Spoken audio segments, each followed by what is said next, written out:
नमस्कार। ये खास मुलाकात एक ऐसे नेता के साथ जिसका नाम लेते ही कई चेहरों पर खुशियां आ जाती हैं तो कई चेहरे लाल भी हो जाते हैं। बातचीत महाराष्ट्र नवनिर्माण सेना के अध्यक्ष राज ठाकरे जी से। ठाकरे जी, आपका स्वागत। इस समय जिन्ना है, ठाकरे हैं या गांधी हैं? ठाकरे। आपको सामना में कहा गया है कि आप मराठी वोटों में फूट डालने वाले जिन्ना हैं। त्यांना काय दुसरा धंदा काय, तो कामधंदा काय? एका बाजूला बोलायचं काँग्रेस आमचा शत्रू आणि रोज बरळायचं माझ्यावरतीच। जिस तरीके से उद्धव ठाकरे हमेशा से बाल ठाकरे यानी शिवसेना प्रमुख का नाम लेकर और उनके आपके प्रति प्यार का हवाला देकर आपको कोसते रहते हैं, आप पर इमोशनल अत्याचार हो रहा है? दुसरं नाव कुठे त्यांच्याकडे हो सांगण्यासारखं? बरं का, त्यांचं नाव वापरायचं आणि पुढे जायचं, स्वतःचं नाव वापरता येत नाही। शिवसेना ये दलील देती है कि सत्ता आनी चाहिए शिवसेना और बीजेपी दोनों पार्टियों की इसी समय। क्या ये शिवसेना प्रमुख का सपना टूट नहीं जाएगा अगर आप महाराष्ट्राचं मराठी माणसाचं भलं होणं, बरं का, हे उद्या माझ्या हातून झाल्यावरती पण बाळासाहेब खुश होतीलच ना? आपकी दोनों के बीच में संबंधों में कड़वाहट आई है, उसके बाद भी आपको लगता है? काय कडवटपणा आलाय? कारण मी त्याच्यानंतर हॉस्पिटल जाऊन भेटून आलो की त्यांना। आपका गट्सी कॉल था वो। प्रश्न असा आहे, तेव्हा ते नाही बोलू शकले असते। दरअसल आप और उद्धव इन दिनों जिस तरीके से बयान दे रहे हो, आप कल उनको कहते बघा, मी जे बोलतोय ते राजकीय आहे। महानगरपालिका तुम्हाला लोकांनी सुपूर्त केल्यानंतर तुम्ही म्हणणार राज्य सरकार काम करू देत नाही, राज्य सरकार हातात दिल्यावर तुम्ही उद्या म्हणणार केंद्र सरकार काम करू देत नाही, केंद्र सरकार हातात दिल्यावर तुम्ही म्हणणार अमेरिका आम्हाला काम करू देत नाही। काम करायचं असेल ना तर ते तुम्हाला कुठेही करता येतं ना। एमएनएस कांग्रेस के साथ भी अगर अच्छा काम कांग्रेस करेगी तो समर्थन देगी? अर्थातच ना। आरोप आप पर जिस तरीके से लगे हैं कि एमएनएस को वोट यानी कांग्रेस को वोट, आप इस प्रचार को तोड़ने के लिए स्ट्रैटेजी क्या लगाएं? डीएम बाळासाहेबांना शिव्या देणारे, बाळासाहेबांना अटक करा म्हणून सांगणारे, त्यांच्यावरती केसेस टाकणाऱ्या छगन भुजबळ एनसीपीच्या नेत्यांना तुम्ही घरी जेवायला बोलवता? माझ्यावरती आज जवळपास देशभरामध्ये 81 केसेस अंगावरती। आज 1 वर्ष झालं, मला कुठच्याही प्रकारची सिक्युरिटी नाही, ती सिक्युरिटी काढली काँग्रेस गव्हर्नमेंटने काढली आणि हे मला म्हणतात की काँग्रेसला मी सपोर्ट करतोय। लेकिन चंद दिनों पहले आप ही के पार्टी के लोग राज्यपाल के पास गए थे सिक्योरिटी, मलाच माहिती नहीं, आपको बिना बताए चले गए वो? हो। तो ये जिस तरीके से बयानबाजी है, चूहा कहा जाता है, बाकी शब्द, इससे कहीं राजनीतिक डिबेट का एक स्तर है? नाही, याचं कारण मानसिक दृष्ट्या माणूस जेव्हा खच्ची होतो ना त्यावेळेला या सगळ्या गोष्टी सुरू होतात। जिस तरीके से एमएनएस और शिवसेना के बीच का ये संघर्ष। तुम्हाला दुसरे प्रश्न नाहीत का रे? शिवसेना आणि हे सोडून दुसरे प्रश्न नाहीत? तुम्हाला काय आग लावून द्यायची फक्त? नहीं, वो तो भड़की हुई दिखाई। भड़की हुई ते त्यांच्यापाशी। मला दुसरे काही प्रश्न असतील तर आपण इंटरव्यू करून ते बंद करू। इस चुनाव के बाद राज्य में पॉलिटिकल क्या चित्र उभरता दिखाई दे रहा है? कसं आहे, काँग्रेस आणि राष्ट्रवादीने देखील विश्वास गमावलेला आहे आणि शिवसेना आणि भारतीय जनता पक्ष जो विरोधी पक्ष आहे ह्यांनी विश्वास संपादन करावा असंही काही चित्र निर्माण केलेलं नाही 10 वर्षात, बरं का। जे परप्रांतातनं लोक आले त्यांना 24 तास इथे 20 मिनिटे अनधिकृत झोपड्यांमध्ये। आज ही माझी पहिली वेळ विधानसभा निवडणूक लढवायची आणि लढवून घेताना मोठ्या प्रमाणावरती माझ्या आमदार निवडून आल्यावरती काँग्रेस सरकारवरती ह्यांच्यावर दबाव आणून ही गोष्ट करून घेणं हे मला सगळ्यात महत्त्वाचं वाटतं। कितनी संख्या जरूरी होगी दबाव के लिए? तुम्हाला सरप्राइजेस मिळतील महाराष्ट्रातनं, मुंबईतनं, ठाण्यातनं, पुण्यातनं, नाशकातनं। कौन आपका समर्थन लेगा? क्योंकि आप ही ने कुछ दिनों पहले एमएनएस को पॉलिटिकली अनटचेबल कहा था।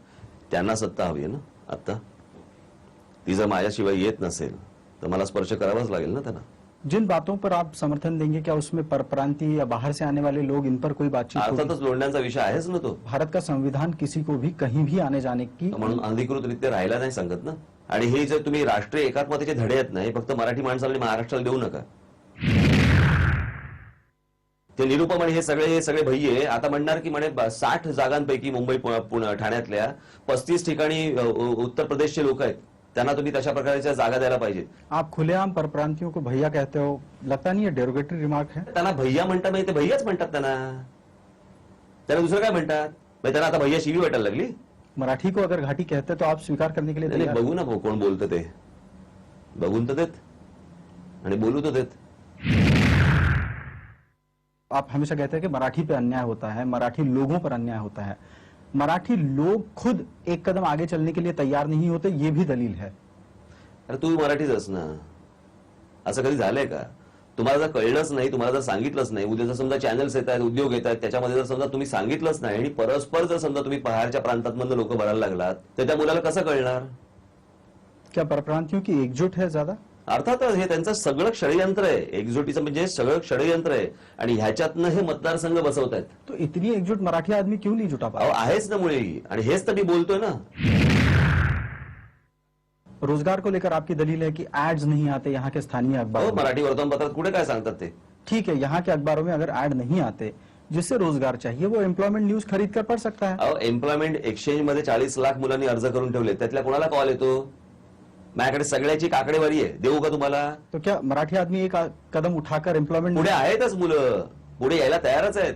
तो फिर ये दलील क्यों आती हे है? याचं कारण काँग्रेस एनसीपी सरकार आणि हे आमचा विरोधी पक्ष. अहो नुसते कायदे करून होत नसतं, त्याची अंमलबजावणी करावी लागते. तो हिमाचल प्रदेशमध्ये त्याची अंमलबजावणी करून घेत आहेत, कर्नाटकात घेत आहेत, आंध्र प्रदेशात घेत आहेत, तामिळनाडूमध्ये घेत आहेत, प्रत्येक गुजरातमध्ये घेत आहेत. शिवसेना बीजेपी का घोषणा पत्र कहता है कि वो इसको लेकर अमल करेंगे, 80% स्थानीय लोगों को नौकरी देंगे. अहो इथे जे आता मुंबई महानगरपालिकेमध्ये जेवढे कंत्राटदार आहेत ना, सगळे अमराठी आहेत. का मराठी कंत्राटदार उभे करता नाही आले 10 वर्षात? पुणे महानगरपालिकेमध्ये 2 वर्ष तुमच्या हातामध्ये सत्ता आहे, काय गोष्टी केल्या जरा सांगा ना. हा विरोधी पक्ष किंवा सत्ताधारी पक्ष असा नाहीये, ह्यांच्यावरती कोणाचा अंकुशच नाही. क्या वो अंकुश आपका होगा? अर्थातच माझे उमेदवार निवडून, एकदा तुम्ही आमदार हे माझे सगळे निवडून आणल्यानंतर बघा कसा अंकुश ठेवतो ते आणि कशा प्रकारे काम करून दाखवतो ते. चुने हुए आपके पार्षद अगर काम नहीं कर पा रहे तो एमएलए कहां से अहो कर मी पाएगा? परत तेच सांगतो ना, आज माझ्या नगरसेवकांवरती आज तिकडची सत्ता अवलंबून नाहीये. ज्यावेळेला माझ्या आमदारांच्या जीवावरती सत्ता अवलंबून असेल त्यावेळेला बघा ना काय करतो ते. तेवढी ताकद तर तुम्ही माझ्या हातात दिली पाहिजेत ना. आणि जर ती गोष्ट करून दाखवली नाही, परत मतं मागायला येणार नाही. आपसे तो हमने इससे पहले कई बार हिंदी बोलते हुए आपको सुना है, अब आप हिंदी बोलना बंद कर याचं रहे हैं. कारण मला माझी भाषा प्रमोट करायची. मला जे बोलायचे, माझी महाराष्ट्राची राजभाषा जी आहे ती मला बोलायची. लेकिन अचानक से ये परिवर्तन कब आ गया? हाँ, क्योंकि अच्छा, बीएमसी में तो आप हिंदी बोल रहे थे, एक मिनिट, बीएमसी हा चुनाव में. अचानकचा प्रश्न नसतो, कळलं का? या सगळ्या याच्यामध्ये स्वतःचा एकदा पक्ष काढून बघा. हे काय नव्याने फुटलेला कंठ नाहीये मला. नहीं, लेकिन बीएमसी में आपके प्रचार की अपील एक हिंदी में भी है. हो होती त्यावेळेला. हा भाषेचा विरोध नाहीये, हा देश तुटावा हाही माझा प्रयत्न नाहीये. फक्त देशाने आम्हाला समजून घ्यावं याच्यासाठीचा हा प्रयत्न आहे. अगर आपकी सत्ता आती है तो उस सत्ता में भागीदारी क्या सिर्फ मराठियों को मिलेगी? महाराष्ट्रातल्या मराठी तरुणांना पहिलं प्राधान्य, हे निश्चित. बरं का? तो दुसऱ्या राज्यात नाही जाऊ शकत. नहीं, वो क्यों नहीं जा सकता? जाना चाहिए उसने. अरे पण त्याचा हक्काच आहे ते सोडून जायचं विनाकारण. जर माझं राज्य जर प्रगत होत असेल तर त्यांनी विनाकारण सोडून जायचं. त्यांची राज्य प्रगत होत नाही, त्यांच्या राज्यकर्त्यांना तुम्ही कोणी बोलणार नाही, त्यांना कोणी समजवणार नाही. त्यांची राज्य त्यांनी प्रगत करावी, त्या राज्यांमध्ये त्यांनी मोठ्या इंडस्ट्री आणावी, अनेक गोष्टी त्यांनी कराव्यात. कोण नाही म्हणतंय. मी काही स्वतंत्र महाराष्ट्राची मागणी नाही करत आहे.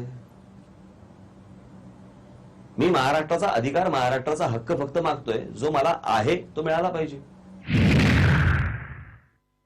पसंदीदा हीरो के बारे में क्या कहेंगे?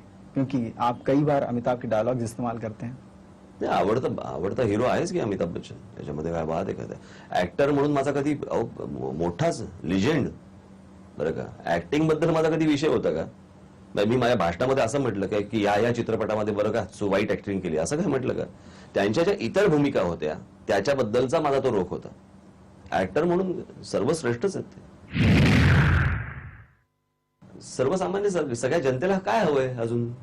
त्यांचे दिवसभरातले टेन्शन जे आहेत, त्रास जे आहेत, हे कमी होणं महत्वाचं ना. क्या उसके लिए आप मुख्यमंत्री बनेंगे तो हालात सुधरेंगे? नाही, ह्याने प्रश्न हाल सुधारले पाहिजेत ना. माझ्या मुख्यमंत्री बनण्याने आणि न बनण्याने काही प्रश्न येत नाहीये. वो मंशा अगर है, मी मुख्यमंत्री बनलो आणि प्रश्न नाही सुटले, आणि मी मुख्यमंत्री नाही बनलो आणि प्रश्न सुटले. तुम्हाला काय प्रश्न सुटल्याची मतलब आहे ना? आपके लिए भूमिका कौन सी सबसे ज्यादा सहज है? नाही, मला असं वाटतं की प्रश्न सुटण्याची मतलब हीच भूमिका सगळ्यात महत्वाची आहे. बहुत बहुत शुक्रिया हमसे बात करने के लिए. तो ये बातचीत थी एमएनएस के अध्यक्ष राज ठाकरे जी से. ये बातचीत आपको कैसे लगी हमें जरूर बताइए. धन्यवाद.